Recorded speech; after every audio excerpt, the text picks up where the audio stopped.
BA भाग तृतीय वर्ष हिंदी साहित्य प्रथम प्रश्न पत्र।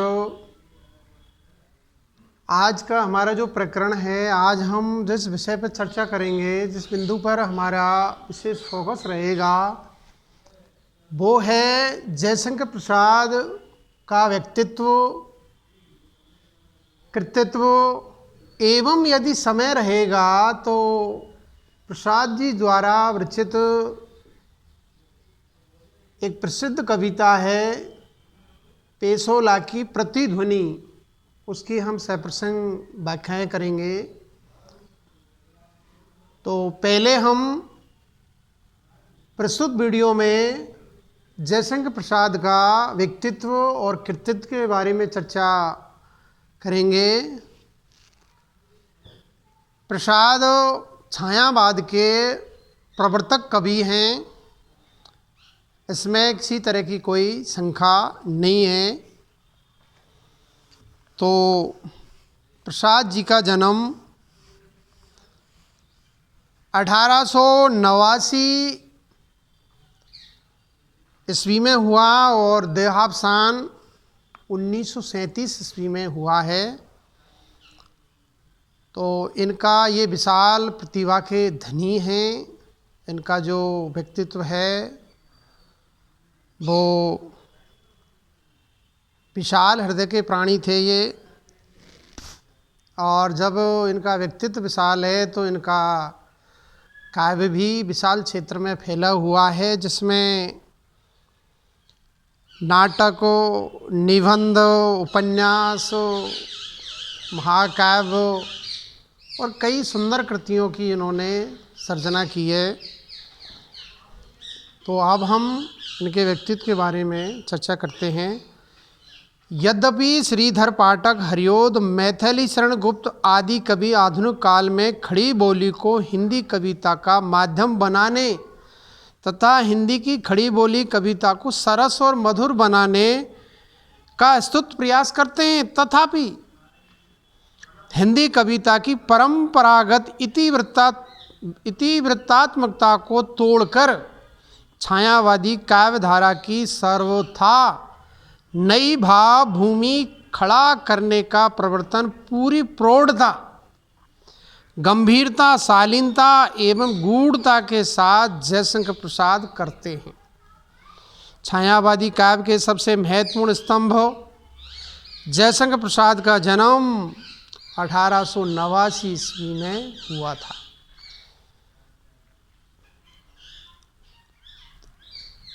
व्यक्तिगत एवं पारिवारिक कठिनाइयों के कारण प्रसाद जी का व्यक्तित्व अंतर्मुखी जरूर बन गया, किंतु उन्होंने संस्कृत, अंग्रेजी, हिंदी तथा उर्दू साहित्य एवं भारतीय इतिहास का गहन अध्ययन किया।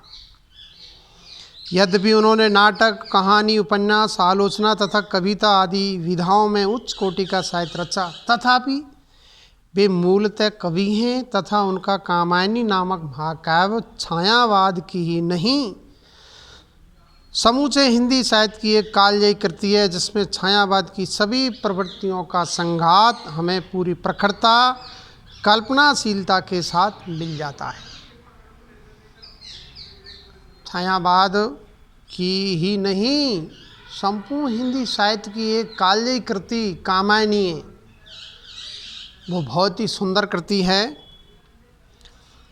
ध्रुव स्वामिनी, स्कंदगुप्त, चंद्रगुप्त आदि नाटक देकर वे हिंदी में नाटक की परंपरा को समृद्ध करते हैं तथा अपने नाटकों में भारतीय इतिहास में उन कारणों को खोजने का प्रयास करते हैं जिनसे भारतीय समाज कमज़ोर बना है।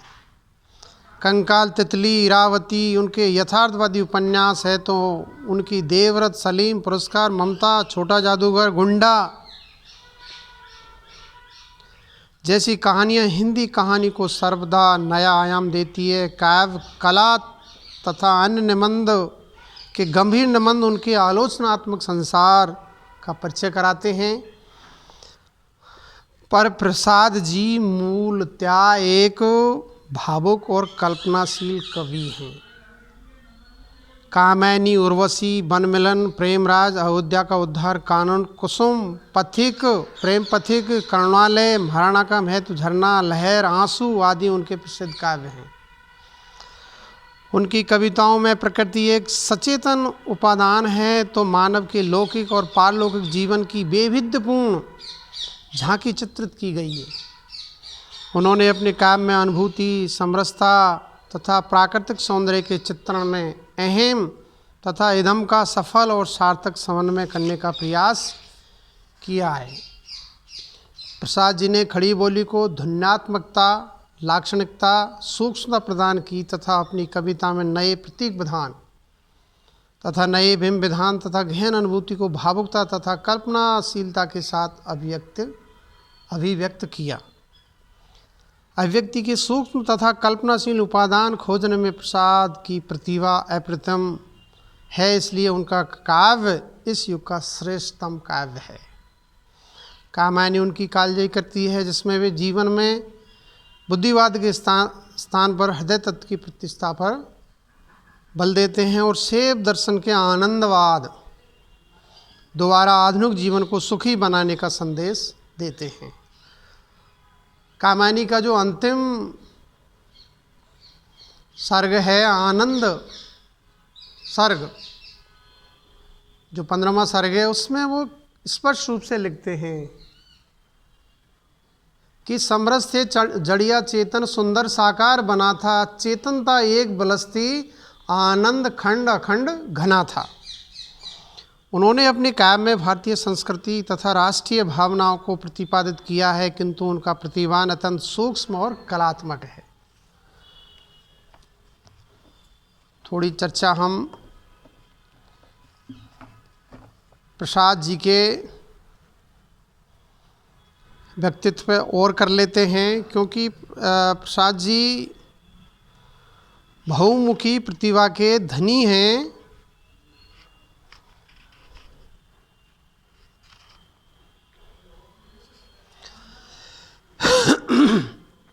ये युग निर्माता है।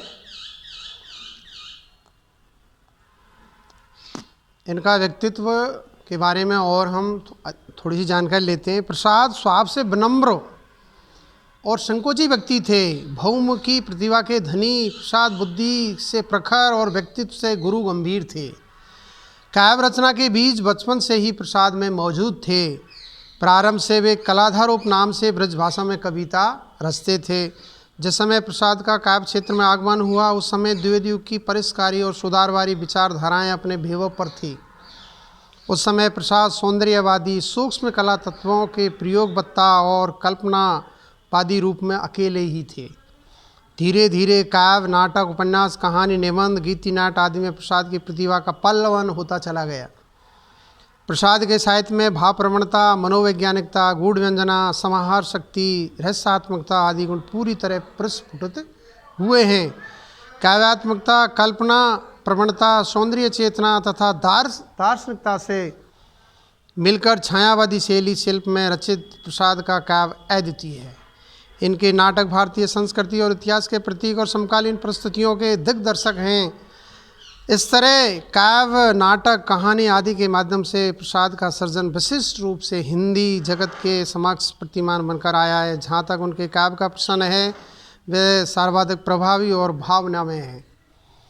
उनकी कोई भी काव्य रचना देखी जावे, उसमें मधुरता, भव्यता, सुंदरता, प्रेमानुभूतिमयता और दार्शनिकता का पुट बराबर मिलता है। कामायनी, लहर, झरना, आंसू इनके प्रसिद्ध छायावादी ग्रंथ हैं जो उन्हें युग निर्माता घोषित करते हैं। कहानी, नाटक रचना के क्षेत्र में प्रसाद स्कूल की विशिष्ट पहचान भी यही सिद्ध करती है।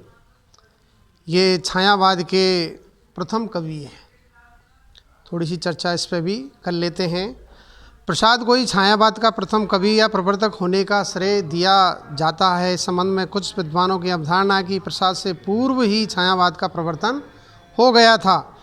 आचार्य शुक्ल ने महेश्वर गुप्त, मुकुटधर पांडे, बद्रीनाथ भट्ट को छायावादी नवीन काव्य धारा का प्रवर्तक सिद्ध किया है। उनके अनुसार महेश्वर गुप्त की नक्षत्र निपात विक्रम संवत 1971 कविता छायावाद की प्रथम कविता है। एल एच जोशी के अनुसार शुक्ल जी का यह मत भ्रामक और तथ्य रहित है। विनय मोहन शर्मा और प्रभाकर माचवे छायावाद की पूर्ववर्ती सीमा 1913 से मानते हैं और इसके प्रथम माखनलाल चतुर्वेदी को मानते हैं। परंतु ध्यान से देखा जाए तो प्रसाद गुप्त जी से पहले हिंदू पत्रिका के माध्यम से छायावादी कविताएं लिखते थे। अतः शुक्ल जी का मत तो मात्र सरस्वती पत्रिका पर आधारित होने से एक पक्षी है। प्रसाद ने 1909 में ही छायावादी चेतना का आभास देने वाली कविताएं लिखना प्रारंभ कर दिया था। पंत की उच्छ्वास कविता तो 1918 में लिखी गई। अतः प्रसाद को ही छायावाद का प्रथम प्रवर्तक कवि स्वीकार करना उचितपूर्ण है। प्रसाद से ही प्रेरणा लेकर निराला और पंत ने इस काव्य धारा का विकास किया। फिर महादेवी वर्मा, रामकुमार वर्मा, भगवतचंद्र वर्मा के नाम लिए जाते हैं। इनमें प्रसाद, पंत, निराला को छायावादी काव्य की बृहत त्रयी तथा महादेवी वर्मा, रामकुमार वर्मा, भगवतचंद्र वर्मा को लघु त्रयी माना जाता है।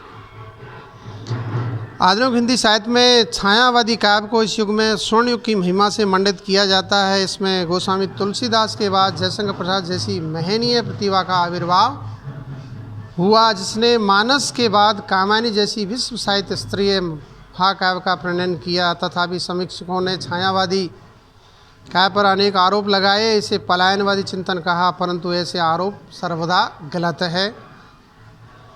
वसुतः छायावादी काव्य दुखवाद, स्वदेश प्रेम, मानववाद और आनंदवाद से सम्मिलित है। इसमें भाव और अभिव्यक्ति का नया रूप सामने आया है। इस तरह छायावादी काव्य को नवीन चेतना से मंडित करने में महाकवि प्रसाद का सर्वाधिक प्रदेय या योगदान माना जाता है। तो ये संक्षिप्त में छायावाद के जो स्थायी स्तंभ, प्रमुख कवि, प्रवर्तक कवि जयशंकर प्रसाद का ये संक्षिप्त में थोड़ा सा व्यक्तित्व और कृतित्व है, उसकी और मैंने छात्राओं का ध्यान आकर्षित किया है। अब हम इनकी एक बहुत ही मार्मिक और राष्ट्रीय चेतना से ओतप्रोत, देशभक्ति की भावना से ओतप्रोत एक प्रमुख कविता है पेशोला की प्रतिध्वनि।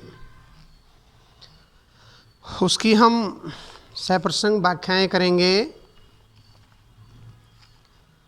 और इस कविता का मूल उद्देश्य देश प्रेम है। इसमें महाराणा प्रताप की प्रतिज्ञा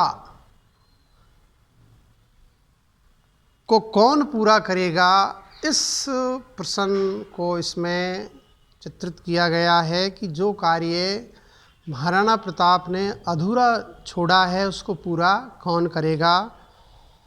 और ये जो कविता है जो प्रसाद की लहर नामक काव्य कृति है उससे उद्धृत है, उससे अवतरित है, उससे ये ली गई है।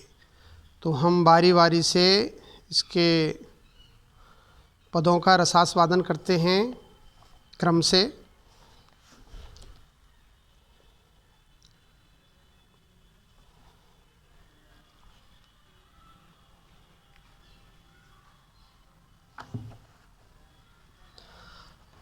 अरुण करुण बिंब ये निर्धूम भस्म रहित ज्वलन पिंड, विकल विवर्तनों से विरल प्रवर्तनों से श्रमित नमित सा, पश्चिम के बौम में है आज निरालंब सा। आहुतियाँ विश्व की अजस्त्र लुटाता रहा, सतत सहस्त्र कर माला से तेज ओस बस जो बदान्यता कदम्ब सा। पेशोला की उर्मियाँ हैं शांत घनी छाया में, तर तरु है चित्रित चित्र सारी में।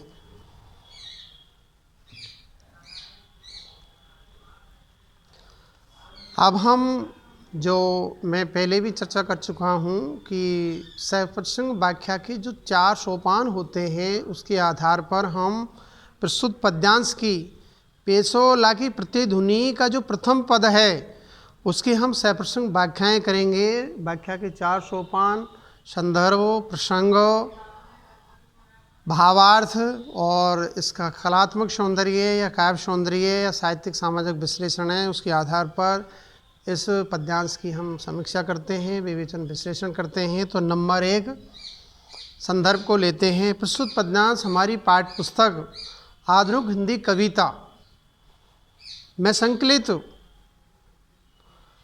जयशंकर प्रसाद की पेशोला की प्रतिध्वनि जो प्रसाद की लहर नामक काव्य कृति से उद्धृत है, अवतरित है, ली गई है। प्रसाद जी छायावाद के प्रवर्तक कवि हैं, प्रमुख कवि हैं। प्रसाद ने नाटक, निबंध, उपन्यास और अच्छी श्रेष्ठ काव्य कृतियों का सृजन किया है, जिसमें लहर, महाराणा का महत्व, कामायनी, आंसू इत्यादि प्रमुख कृतियों का सृजन कार्य किया है।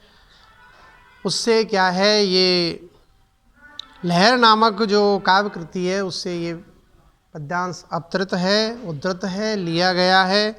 अब इसका हम दूसरा सोपान देखते हैं। इसका प्रसंग क्या है, किस प्रसंग की ओर कवि हमें इंगित करता है।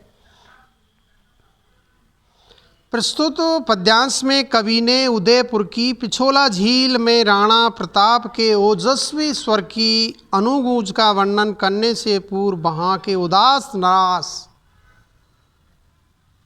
जो परिवेश है, वातावरण है, उसका बहुत ही मनोहारी चित्रण प्रस्तुत पद्यांश में कवि जयशंकर प्रसाद ने किया है।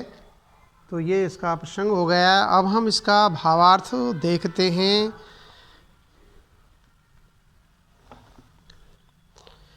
प्रस्तुत पद्यांश में कवि वर्णन करता है कि अस्ताचलगामी सूर्य का लाल बिंब,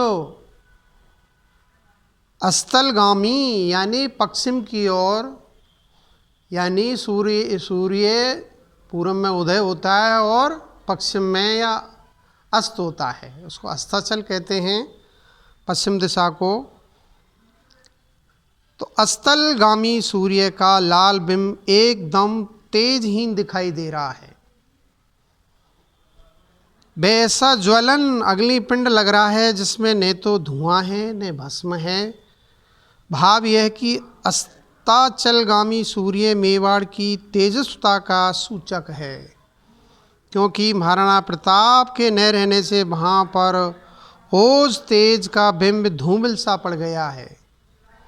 सूर्य लगातार धरती का चक्कर लगाने से और मंद गति से निरंतर आगे बढ़ने से कुछ भ्रमित सा लग रहा है। इस कारण वह कुछ नीचे की ओर झुका हुआ भी है।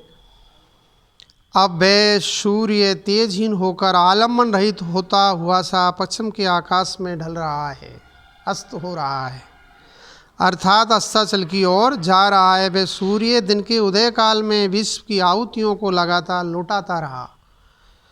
वह निरंतर अपनी हजारों किरणें मालाओं से सृष्टि को प्रदीप्त करता रहा और अपने तेज और ओज से समस्त सृष्टि पर अथवा समस्त प्राणियों पर दयाभाव व्यक्त करता रहा तथा कदम वृक्ष की तरह सब और उदारता से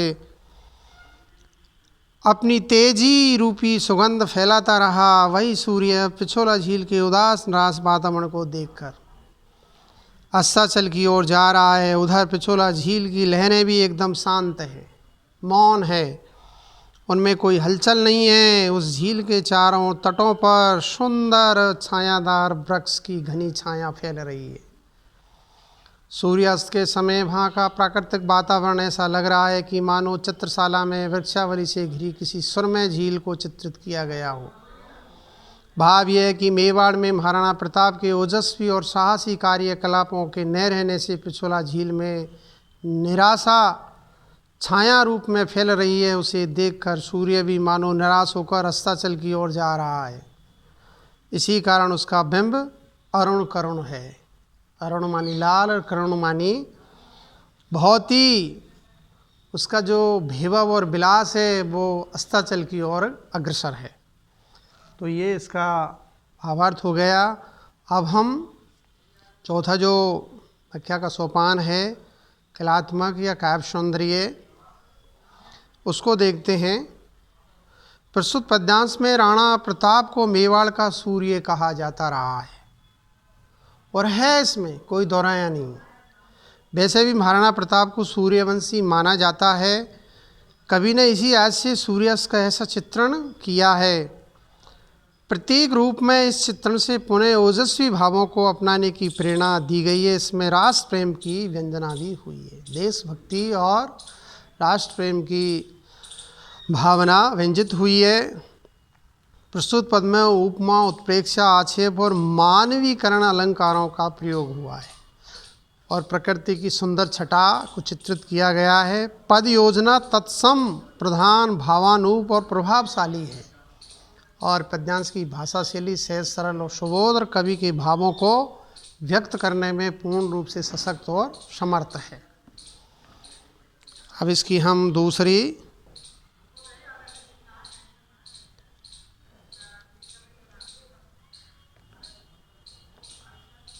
इसकी जो व्याख्या है या दूसरा पद्यांश है उसको देखते हैं, उसकी सप्रसंग व्याख्या करते हैं। झोंपड़े खड़े हैं बने शिल्प से, विषाद के दग्ध अवसाद से, धूसर जलद खंड भटक पड़े हों जैसे विजन अनंत में, कालमा विखरती है संध्या के कलंक सी, दुंदुभी मृदंग तूर्य शांत स्तब्ध मौन है, फिर भी पुकार सी है गूंज रही व्योम में, कौन लेगा भार ये कौन बचलेगा नहीं। अब हम 4 सोपानों के आधार पर प्रस्तुत पद्यांश की सप्रसंग व्याख्याएँ करते हैं। तो नंबर 1 इसका संदर्भ देखते हैं। प्रस्तुत पद्यांश हमारी पाठ्य पुस्तक आधुनिक हिंदी कविता जो BA तृतीय वर्ष के हिंदी साहित्य के प्रथम प्रश्न पत्र में संकलित है।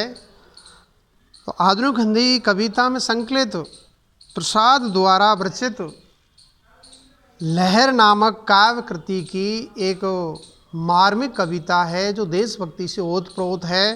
पेशोला की प्रतिध्वनि शीर्षक कविता से उद्धृत है, अवतरित है, ली गई है।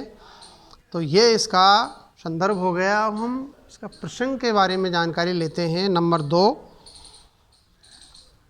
प्रस्तुत पद्यांश में कवि ने उदयपुर की पिछोला झील में राणा प्रताप के ओजस्वी स्वर की प्रतिध्वनि की आज भी जो अनुगूंज हो रही है, जो सुनाई दे रही है ध्वनि, उसका राष्ट्र प्रेम और पराक्रम के आह्वान रूप में चित्रण किया गया है।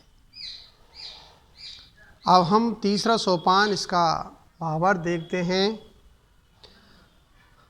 प्रस्तुत पद में कवि प्रसाद वर्णन करते हुए बतलाते हैं कि पिछोला झील की तरंगें आज भी उसी तरह तरंगित हो रही है, चमक रही है, परंतु वहाँ पर आज वह शौर्य और साहसी परिदृश्य नहीं दिखाई दे रहा है।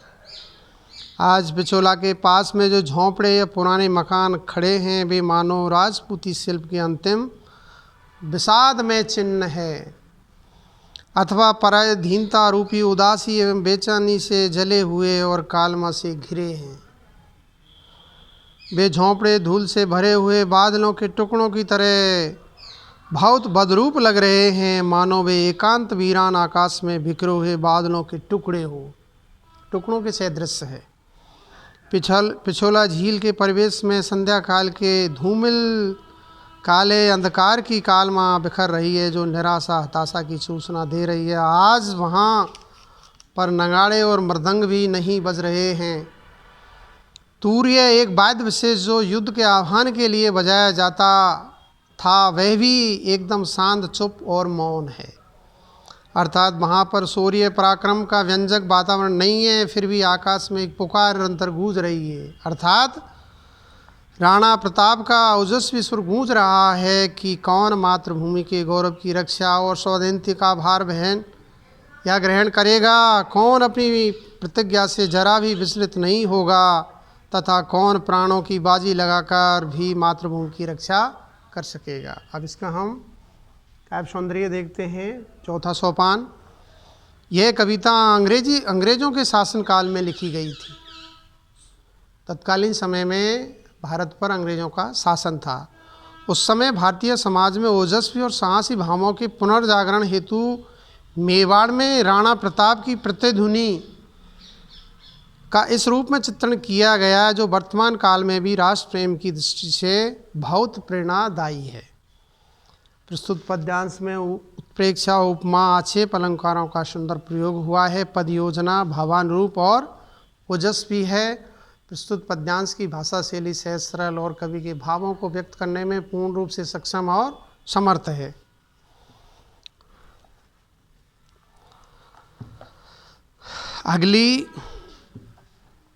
अगला जो तीसरा इसका कविता का जो पद्यांश है उसको हम पहले पढ़ते हैं। दुर्बलता इस अस्थिमांस की ठोक कर लोहे से प्रखर वज्र से प्रलयो उल्का खंड के निकस पर कसकर चूर्ण अस्थि पुंज सा हंसेगा टाहस कौन। साधना पिशाचों की बखर चूर चूर होके धूली सी उड़ेगी किस दृप्त फुतकार से कौन लेगा भार। यह जीवित है कौन, सांस चलती है किसकी, कहता है कौन ऊंची छाती कर मैं हूँ मेवाड़ में। अब हम प्रस्तुत पद्यांश की सप्रश्न व्याख्याएं करते हैं। व्याख्या के 4 जो सोपान होते हैं, संदर्भ, प्रसंग, भावार्थ और काव्य सौंदर्य, इसके आधार पर प्रस्तुत पदावतरण की हम विवेचना करते हैं, इसका विवेचन विश्लेषण करते हैं। तो नंबर 1 संदर्भ। प्रस्तुत पद्यांश हमारी पाठ्य पुस्तक आधुनिक हिंदी कविता में संकलित जयशंकर प्रसाद द्वारा विरचित लहर नामक काव्य में संकलित पेशोला की प्रतिध्वनि से उद्धृत है, अवतरित है, ली गई है। प्रसाद जी छायावाद के प्रमुख कवि हैं, प्रवर्तक कवि हैं। प्रसाद ने काव्य, नाटक, निबंध, आलोचना, उपन्यास, कहानी आदि विधाओं का सृजन किया है और आधुनिक हिंदी का एक बहुत बड़ा महाकाव्य कामायनी नामक कृति का इन्होंने सृजन किया है। तो ये इसका संदर्भ है। अब इसका हम प्रसंग देखते हैं। प्रस्तुत पद्यांश में कवि ने उदयपुर की पिछोला झील में राणा प्रताप के ओजस्वी स्वर की अनुगूंज का भावपूर्ण वर्णन किया है।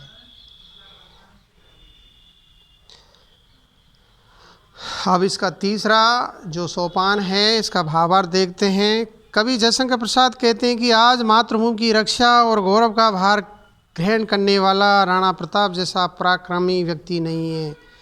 फिर भी पिछोला झील में राणा प्रताप का वही ओजस्वी स्वर प्रतिध्वनित हो रहा है। इसलिए ऐसा कौन शौर्य संपन्न व्यक्ति है जो आज अपनी हड्डी मांस से बने नश्वर शरीर का मोह छोड़कर इसे लोहे के समान कठोर बनाकर राणा प्रताप की प्रतिज्ञा का निर्वाह कर सके। ऐसा कौन व्यक्ति है जो अपने शरीर को वज्र के समान कठोर बनाकर और प्रलयकालीन चमचमाती हुई बिजली रूपी कसौटी पर कसकर इसे अप्रतिहत बना सके तथा हड्डियों के चूर्ण के समान शुभ अट्ठास सा हंसता हुआ शत्रुओं को ललकार सके। कवि कहता है कि आज विदेशी शासक भारतवासियों का शोषण कर रहे हैं, भारत भूमि को पराधीन रखने के लिए अनेक कपट नीतियां अपना रहे हैं। फूट डालो राज करो की नीति अंग्रेज अपना रहे हैं। अतः ऐसा कौन व्यक्ति है जो उन विदेशी शासक रूपी पिशाचों की दुस्साधना को समाप्त कर दे और अपनी प्रदीप फुफकार से उन्हें धूल की तरह उड़ाकर दूर फेंक दे। आज कौन इस गुरुतर भार को ग्रहण करेगा? आज किसमें इतनी जीवंतता है? आज कौन स्वयं को पराक्रमी आदर्शों का पालन करने वाला तथा मातृभूमि की गौरव गरिमा के प्रति अभिमान रखने वाला मानता है? कौन वीर है? आज किसकी छाती में अपनी मान मर्यादा की ओजस्ता है? और कौन कह सकता है कि मैं मेवाड़ हूँ, मैं महाराणा प्रताप की प्रतिज्ञा को पूर्ण करने वाला हूँ। अभिप्राय यह है कि मातृभूमि को स्वतंत्रता दिलाने के लिए राणा प्रताप जैसे पराक्रमी और दृढ़ प्रतिज्ञा वाले व्यक्ति की आवश्यकता है। ऐसा व्यक्ति ही भारत के स्वाभिमान की रक्षा कर सकता है और प्राणों की बाजी लगाकर देश के गौरव को बचा सकता है। पिछोला झील में आज भी वही ओजस्वी प्रतिध्वनि गूंज रही है। अब हम इसका कलात्मक सौंदर्य, काव्य सौंदर्य देखते हैं। प्रस्तुत पद में अंग्रेजों के शासनकाल में लिखी गई इस कविता में राणा प्रताप की प्रतिज्ञा को आधार बनाकर मातृभूमि की आज़ादी हेतु उन्हीं के समान पराक्रमी भावों की सशक्त अभिव्यक्ति की गई है। लोहे से ठोकना, वज्र और प्रलय उल्का खंड से कसना आदि वाक्यांशों का प्रतीकात्मक प्रयोग हुआ है और प्रस्तुत पद में उपमा रूपक परिकर आक्षेप अलंकारों का सुंदर प्रयोग हुआ है। कविता की मुक्त बंद शैली और भावानुरूप पद योजना प्रशस्त है और प्रस्तुत पद्यांश की भाषा शैली से सरल ओज गुण और वीर से ओतप्रोत है। और हम कल चर्चा करेंगे। आज इतना ही। धन्यवाद। छात्राएं प्रस्तुत वीडियो को ध्यान से देखें, सुनें, इसका विवेचन विश्लेषण करें और इसको देखने के उपरांत इसको लाइक करें, कमेंट करें, सब्सक्राइब करें। धन्यवाद। नमस्कार।